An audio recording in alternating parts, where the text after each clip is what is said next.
The Greens have had a pretty poor showing as well, so making this victory all the more sweeter for Anthony Albanese, and they're after a new leader.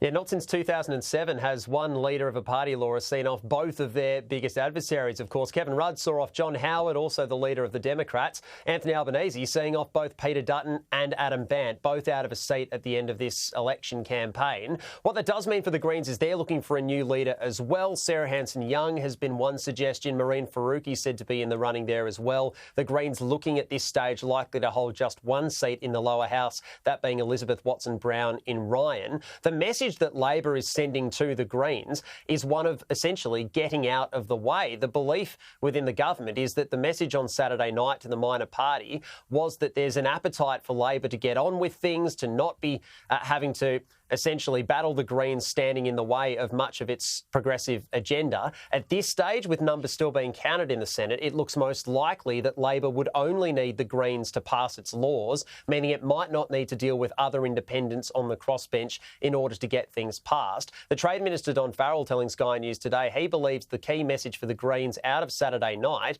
was to allow Labor to get on with its work and not to become a party of obstructionism in the Senate.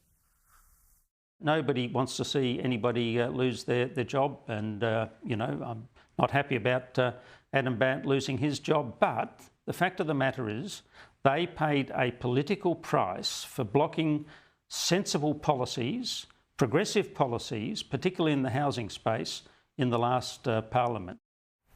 The final makeup of the parliament, Laura, still being figured out. Tom Connell busily crunching through the remaining numbers out there at the moment. But before too long, it will all be set, and then we'll have a final date for when parliament does return and everybody gets back to business. Right, so does the rest of the calendar for the year already set out before the election completely change?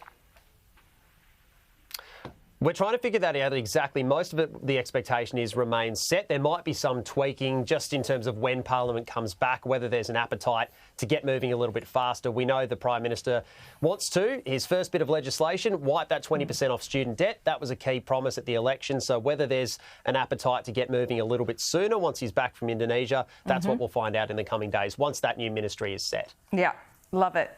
The calendar, just asking for a friend, of course. Cam, thanks. Appreciate it.